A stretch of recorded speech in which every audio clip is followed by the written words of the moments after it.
Bonjour à tous et bienvenue dans cette nouvelle édition du Grand JT des Territoires. Voici tout de suite les titres de l'actualité. Il faut sauver la supérette locale. Une facture d'électricité qui s'envole et c'est tout un village qui se mobilise pour le seul commerce alimentaire des environs. Les explications de WEO TV, la chaîne de la Voix du Nord, à suivre dans un instant. Elle est de retour en abondance. La neige envahit de nouveau les montagnes françaises. En Corse, vous allez le voir, les skieurs sont évidemment ravis, comme vous l'entendrez, grâce à nos partenaires sur place de Via Télépaésé. Ses racines poussent au bord d'une falaise. Un arbre situé en Moselle vient d'être élu plus bel arbre de France. Une découverte remarquable de la rédaction de Moselle TV. Et puis, en fin d'édition, nous partirons à la rencontre d'une infirmière passionnée de cosplay. Cette activité où des fans de jeux vidéo se parent dans le réel des costumes de leurs héros. Un sujet de Vosges TV en fin de journal. Une facture d'électricité multipliée par 4 et c'est un village entier qui retient son souffle. À Bernaville, dans la Somme, la seule supérette du coin est menacée de fermeture. La cause, une facture d'électricité qui a bondi ces dernières semaines.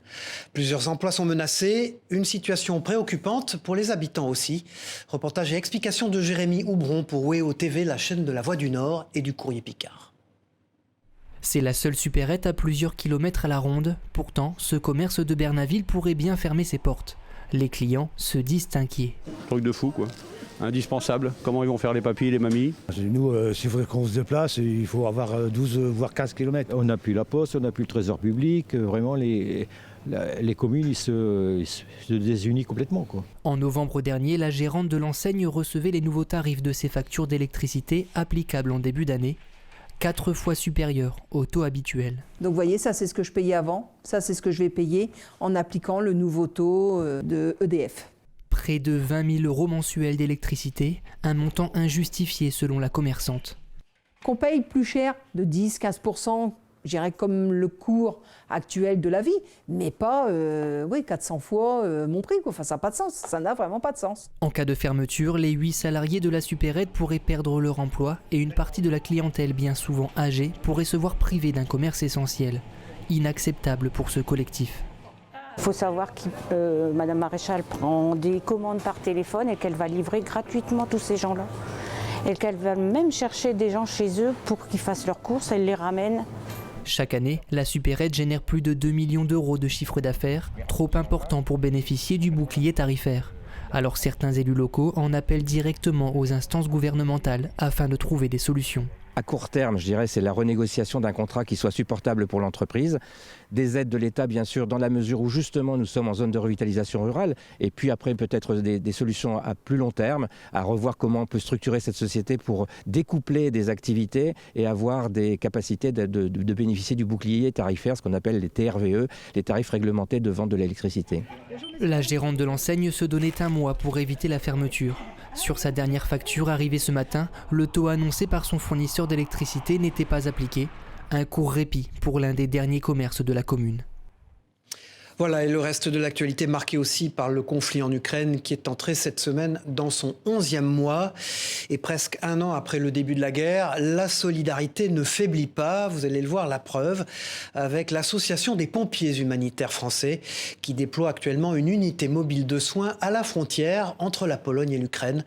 Cette infrastructure de 28 mètres carrés était présentée il y a quelques jours dans la Loire. Images et propos recueillis par Marie-Lise Pariot pour la rédaction de TL7, la télévision de la Loire. Il ne faut pas oublier que PHF est présent depuis le 1er mars en Ukraine et à la frontière polonaise. Mais oui, c'est la continuité, c'est la suite, c'est la poursuite du projet et c'est, on l'espère, quelque part à un moment aussi l'accompagnement à la restructuration du système de santé, à la reconstruction modestement, mais du pays. Sans transition dans ce journal, intéressons-nous à présent à la problématique du gaspillage alimentaire. En France, chaque année, près de 10 millions de tonnes de produits sont jetés à la poubelle. Pour lutter contre ce fléau éthique et environnemental, de nombreux acteurs agissent. En Gironde, l'entreprise Sain et Sauf produit des conserves à partir de fruits et de légumes déclassés ou invendus. Un concept anti-gaspi innovant qui se développe, comme a pu le constater dans les coulisses de l'usine de l'entreprise, les caméras de TV7, la chaîne du groupe Sud-Ouest. Regardez. En dégustant ce petit velouté de poireaux et pommes de terre, Baptiste n'a pas l'air franchement convaincu. Et je trouve que le goût est un peu trop masqué par les épices, sans passer le poireau. Chez Sain et Sauf, tous les salariés sont invités à goûter et noter les prototypes de produits avant qu'ils ne soient fabriqués. Des conserves qui ont une spécificité, elles sont toutes faites à partir de fruits et légumes de récupération. Mais c'est pas du tout les poubelles, hein. Ce sont juste pour la plupart des fruits et légumes sont tout simplement des fruits déclassés qui peuvent pas être vendus dans le commerce parce qu'ils n'ont pas la bonne taille. Dans les ateliers, on est en pleine production de citronnade. Les produits de Sain et Sauf sont principalement commercialisés dans des grandes surfaces, mais aussi dans certaines épiceries fines. Face aux géants de l'agroalimentaire, la petite structure de 15 salariés peine à se faire une place, d'où sa participation au salon de référence mondial de l'hôtellerie-restauration à Lyon. Nous, on essaie de faire notre place là-dedans avec un autre concept, et vraiment le concept poussé anti-gaspi. Et le message commence à bien passer, à bien tourner au niveau de différentes structures, comme la grande distribution, des choses comme ça, mais pas que. Donc c'est pour ça qu'on a besoin de cette visibilité-là. En France, les pertes et gaspillages alimentaires représentent 10 millions de tonnes de produits par an, soit une valeur commerciale estimée à 16 milliards d'euros. Des chiffres impressionnants qui nous amènent maintenant à découvrir une autre initiative pour réduire la pollution de nos déchets plastiques. Le Fourgon est le nom d'une entreprise en pleine croissance. Son concept est simple, distribuer des boissons consignées à domicile. Une remise au goût du jour de la tournée du laitier en quelque sorte. Une idée en verre qui séduit de plus en plus de clients. Un sujet de Linda Brabedin pour la rédaction de Télé Grenoble. Bonjour madame, tenez c'est votre caisse, est-ce que vous voulez qu'on la pose à un endroit en particulier? Non, je vais la... Voilà une livraison qui aurait été anodine 40 ans plus tôt, alors que la consigne était encore obligatoire en France. Mais depuis, les emballages à usage unique ont envahi le quotidien. Pour changer les nouveaux usages des consommateurs, le Fourgon propose 300 références de boissons consignées sur son application ou son site internet. Une fois que le client a passé commande, il peut être livré dans les 2 heures selon les créneaux de livraison. Et normalement, ça a été validé sur l'application. Et là, on peut passer à la sélection des produits que le client a demandé. Donc là, on voit, c'est une soupe, 5 légumes. Reste à livrer le client en camion électrique sans qu'il n'ait à sortir de son appartement ou porter les caisses qui pèsent environ 20 kilos. J'ai découvert ça hier et je me suis dit que c'était une bonne idée d'acheter par exemple les sodas, tout ça, tout ce qu'on peut acheter en supermarché, le lait, tout ça en bouteille en plastique, de les acheter en bouteille en verre parce que ça coûte pas forcément plus cher et ça fait beaucoup moins de plastique, quoi. On est sensiblement sur les mêmes gammes de prix que dans certains supermarchés sur certaines gammes de prix. En revanche, on sait que sur d'autres gammes, on est moins compétitif. Des prix moins attractifs en raison du service rendu et de la consigne. En plus des boissons, soupes, café et autres sodas, le Fourgon vend aussi quelques produits ménagers. Là, par exemple, on est sur une gamme de détachants textiles, pareil pour un usage quotidien à la maison. Le concept de vente en contenant consigné n'a pas été réinstauré par le Fourgon, mais adapté aux particuliers. Quand on va dans un café ou dans un restaurant, très souvent les bouteilles qui nous servent, elles sont elles-mêmes consignées. Et nous, avec le Fourgon, on a bénéficié de ce même réseau-là. Pour l'instant, 3 personnes travaillent dans l'entrepôt du Fourgon à Grenoble, mais l'entreprise espère à terme atteindre un effectif de 20 collaborateurs. C'est un service indispensable dont peuvent bénéficier les personnes âgées, notamment dans les zones rurales. Le portage de repas à domicile est d'une aide précieuse pour les personnes âgées et isolées. À Limoges, le service local livre 150 à 200 repas par jour, même le dimanche. Et depuis quelques mois, la tournée dominicale s'est transformée en moment de convivialité. Comme vous le voyez sur ces images de 7 à Limoges, les livreurs passent davantage de temps au domicile des bénéficiaires. Une nouveauté appréciée forcément. Propos récoltés par Benjamin Delmas. Au début, il y a on va dire un peu de gêne entre nous deux parce que je me dis est-ce que la discussion elle va être forcée ou pas, et puis finalement en fait plus le temps passe, plus on reste avec eux en fait, et la discussion elle est pas du tout forcée, et puis ça va naturellement, et puis il y a une confiance aussi qui s'installe. Quand on est seul et que l'on vit tout seul, il faut dire le mot, ça fait plaisir d'avoir une personne qui vient passer un petit moment avec vous, même si ce n'est pas un temps très long, mais ça fait quand même plaisir de pouvoir parler un petit peu. Elle était plus qu'attendue en montagne. La neige a fait son grand retour sur la majeure partie des massifs français, et notamment en Corse, comme vous le constatez sur ces très belles images de la rédaction de Via Télé Paese. Une neige abondante qui fait évidemment le bonheur des skieurs de l'île de Beauté. Réaction au micro de Loïc Leprince et de Gaëtan Nobilé. On est gâtés, hein, on a une belle neige, on a les conditions idéales, on a ce qu'il faut, donc bon, c'est top. On se régale, content de pouvoir partager ce moment en famille et de faire du ski tous ensemble. La neige est bonne ou pas? Oui, elle est fraîche. Elle est fraîche, quand on tombe, c'est pas mal. Voilà, des sourires à l'heure de rechausser ses skis qui résonnent avec la joie des kayakistes bretons. Après presque un an de travaux, ils bénéficient désormais d'un nouveau bassin dernier cri à Cesson-Sévigné. Un parcours de plus de 200 mètres en pleine ville qui renforce la place de la commune dans la pratique du canoë-kayak. Un nouvel outil qui doit permettre également de préparer les Jeux Olympiques de 2024. Un sujet de Raphaël Tondriou-Gauthier pour la rédaction de TVR sur place. Ce n'est pas souvent que l'on voit un stade se remplir d'eau. Pourtant ici à Cesson-Sévigné, ce n'est pas la première fois. Ce nouveau bassin d'eau vive vient doubler l'équipement déjà proposé par la ville aux kayakistes. 220 mètres de rivière qui peut être programmé à distance. Détail pratique, un tapis facilitant l'accès à l'eau a même été installé. Un dénivelé qui est plus important, donc un courant qui est plus fort, avec des obstacles que l'on peut déplacer, aménager pour créer des mouvements d'eau particuliers. Et donc c'est une modularité finalement qui est tout à fait intéressante. Alors intéressante pour tous les niveaux, c'est-à-dire que ça va être utile à la fois pour nos athlètes de haut niveau, mais aussi pour les pratiquants donc débutants. Mais pour l'essayer, ce sont quand même des athlètes de bon niveau qui se mettent à l'eau. Ce stade, ils l'attendaient. On va plus être obligé de bouger comme c'était un peu le cas, surtout depuis les travaux.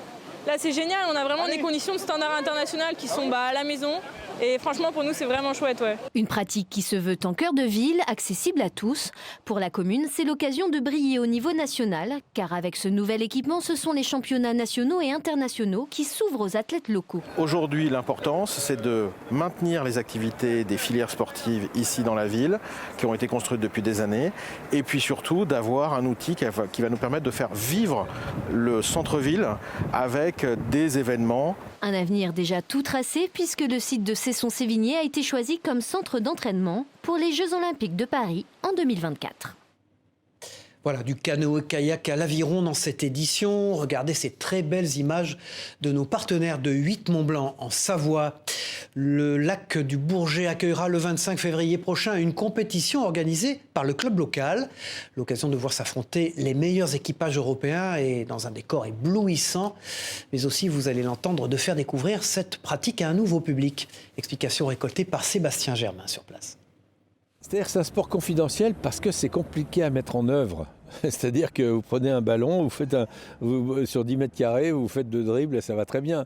Là, le terrain de foot, là, c'est le lac, donc c'est pas rien. On veut vraiment expliquer ce qu'est l'aviron et on veut que toutes les familles disent bah tiens, pourquoi pas montrer ça à nos enfants, parce qu'il va y avoir des essais. Si à la fin de l'épreuve là, qui va avoir lieu le 25, s'il y a 5 personnes qui s'inscrivent là, moi j'ai gagné mon pari. Voilà, le rendez-vous est donc pris le 25 février prochain sur les magnifiques bords du lac du Bourget, en Savoie, pour cette compétition dédiée à l'aviron donc. C'est un événement inédit par son ampleur et dans l'histoire de la spéléologie. Un gouffre dans le département du Gard s'est écroulé sur 35 mètres de long. Un phénomène naturel et impressionnant qui intrigue les scientifiques. Pour la sécurité du public, le site est désormais inaccessible. Les précisions avec ce sujet pour Via Occitanie de Chloé Bounamo. C'est un événement inédit, jamais observé depuis la naissance de la spéléologie. Le gouffre des Espélugues, à quelques pas de la commune de Dions dans le Gard, s'est effondré soudainement sur 35 mètres de long. Un éboulement conséquent de 5000 mètres cubes. L'eau a circulé à la base de ce limon accumulé, parce que le limon c'est perméable, et a fini par creuser sous le limon. Et le sol de la salle qui était formé de ce limon, un jour, a été tellement creusé que la voûte s'est effondrée. Pour les scientifiques, c'est un trésor. C'est d'ailleurs pour ça qu'il m'a suffi de quelques coups de téléphone pour assembler une équipe de scientifiques de niveau national qui n'ont pas hésité une seconde avant de venir. Le risque de chute pourrait bien être mortel dans une eau à 3 degrés. Face à l'ampleur du phénomène, le maire a pris un arrêté municipal interdisant l'accès au site. Ne venez pas. Ne descendez pas dans le gouffre. C'est pas stabilisé pour l'instant. Le phénomène d'éboulement est encore à craindre. En cas d'accident, un dispositif d'urgence a été mis en place afin d'agir plus rapidement. Ce gouffre d'une valeur symbolique pour les habitants accueille habituellement randonneurs et familles. Aujourd'hui, seuls les scientifiques ont accès au site. L'étude reste à confirmer, mais la trace d'une activité néolithique pourrait bien être l'un des premiers secrets que le gouffre pourrait nous révéler. Et des secrets justement, lui, il espère en dévoiler quelques-uns. Le satellite JUICE est paré pour son décollage dans quelques semaines depuis la Guyane. Objectif Jupiter et ses lunes glacées pour ce mastodonte de plus de 6 tonnes que vous découvrez à l'écran actuellement. Un voyage de 7 ans et demi et de 600 millions de kilomètres, rien que ça, pour savoir si les lunes de Jupiter réunissent les conditions propices à la vie. Précision au micro de Clément Gassi, notre partenaire de la Dépêche du Midi. Là, on a le satellite qui est complètement assemblé dans sa configuration quasiment prête pour le lancement. Et on est en train de terminer les essais fonctionnels, c'est-à-dire on teste le logiciel du satellite. On part vers le système jovien pour comprendre comment des lunes de glace peuvent abriter des conditions favorables à la vie telle que nous la connaissons. Nous savons que certaines de ces lunes de glace abritent en profondeur des océans d'eau liquide dans lesquels les conditions thermiques et chimiques pourraient permettre à la vie telle qu'on la connaît d'apparaître et de se développer. Voilà, et le décollage du satellite JUICE est programmé pour le 5 avril prochain. Tout à fait autre chose, majestueux et suspendu à 6 mètres de hauteur, le plus bel arbre de France se trouve en Moselle. Désigné ainsi par le jury du concours organisé par l'Office national des forêts et le magazine Terre sauvage, c'est un hêtre situé dans une petite commune qui vient de recevoir cette distinction. Principal argument, cet arbre remarquable est suspendu au bord d'une paroi. Une drôle de façon de croître, me diriez-vous. Découverte de Colline, l'expert pour Moselle TV. Regardez. La question ne se pose plus. Pour le jury, le plus bel arbre de France est bien dans les forêts mosellanes. Un hêtre de 25 mètres de haut, niché dans le canyon de Saint-Hubert. Ce qui est exceptionnel, c'est sa position, puisqu'il est accroché au rocher grâce à son système racinaire qu'il a dû développer pour se maintenir, justement. J'ai rarement vu un arbre qui a un système racinaire comme celui-là, quoi. Et puis les d'aplomb sur le chemin, il est très beau. Et pour venir admirer cet arbre centenaire, mieux vaut enfiler une bonne paire de baskets.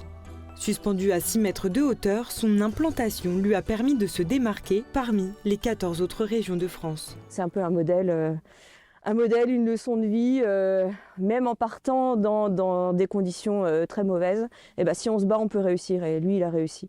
Il s'est ancré solidement, il est reconnu. C'est au détour d'une balade en forêt que Delphine et les autres membres de l'association Être Vivant ont inscrit l'arbre au concours organisé par le magazine Terre sauvage. La Moselle n'est pas très connue, en tout cas à l'extérieur, pour son patrimoine naturel.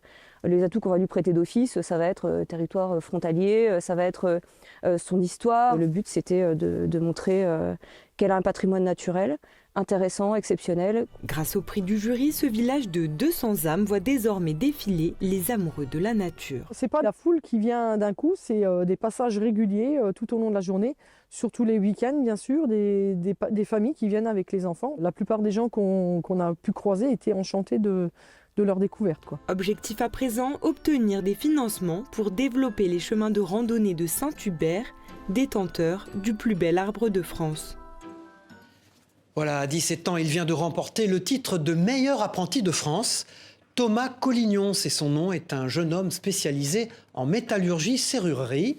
Une passion rare pour son âge qu'il perfectionne au sein d'une entreprise locale.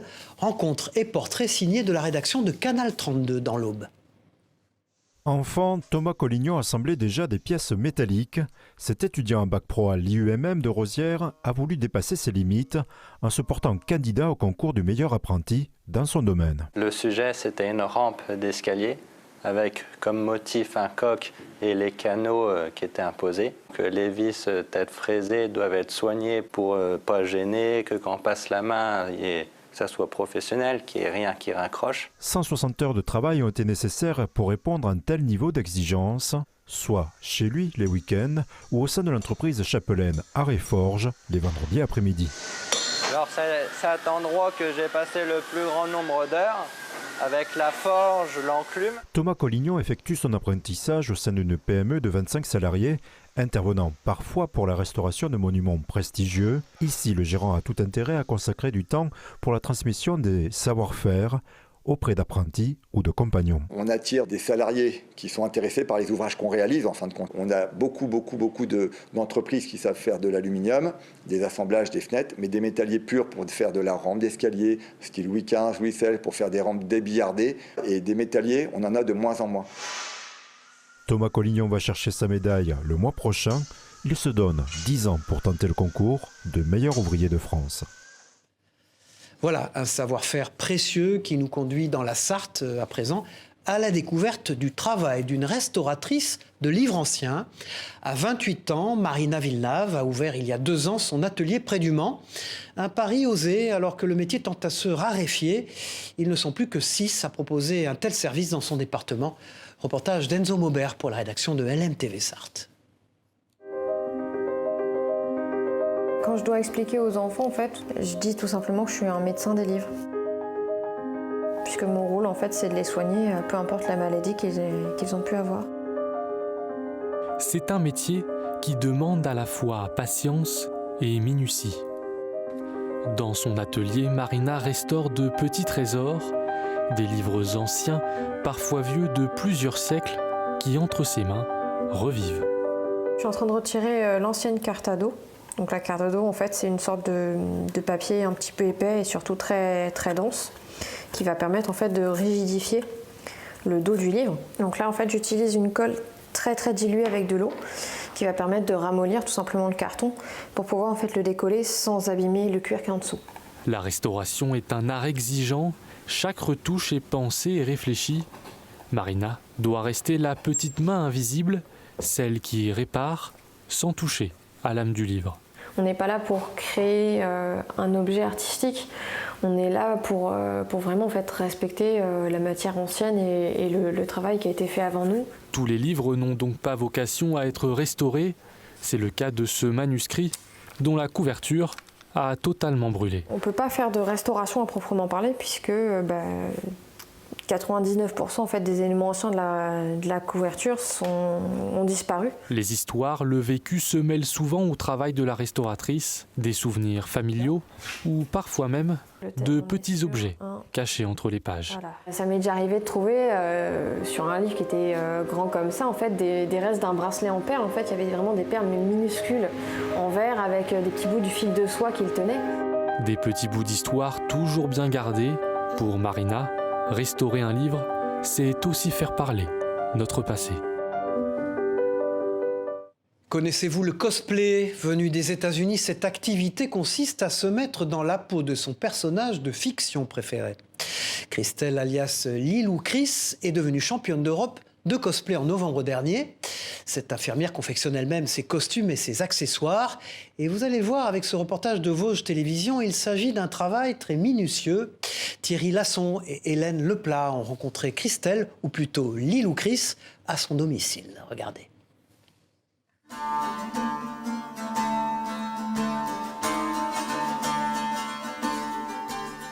C'est un monde à part, celui des passionnés de jeux vidéo et d'incarnation de personnages de fiction. Le cosplay est né aux États-Unis en 1939. Christelle est cosplayeuse. Cette Vosgienne a découvert le concept il y a 8 ans et depuis, la passion a pris le dessus. Plus connue sous le nom de Lilou Chris, elle est même devenue championne d'Europe de cette discipline lors d'une convention de cosplay à Toulouse en novembre dernier. C'est chez elle, à Serqueur, où elle confectionne elle-même ses tenues et accessoires, que nous l'avons retrouvée. J'ai utilisé du pain des Vosges avec du cuir pour le contour. Tout de suite, j'ai dit, c'est pour moi, c'est sûr. C'est voilà, de la scène, des costumes, de la recherche pour faire des costumes. Enfin, voilà, tout y était. Donc, je me suis dit, il faut que j'en fasse. De nature plutôt timide, sa personnalité, une fois le costume revêtu, change du tout au tout. Christelle vit littéralement les différents rôles qu'elle veut interpréter. Mais c'est le costume qui, au final, fait la différence dans le choix de son interprétation. Maintenant que j'ai trouvé ma matière qui est vraiment le cuir, j'adore le travailler, donc je cherche un costume en cuir et après vraiment que le personnage soit intéressant, qu'il soit profond, généralement des femmes qui sont assez fortes, qui ont un caractère. En novembre, lors de sa victoire à la convention du Toulouse Game Show, elle incarnait le personnage de la princesse Cyrilla de Sintra, une sorceleuse issue du jeu vidéo The Witcher.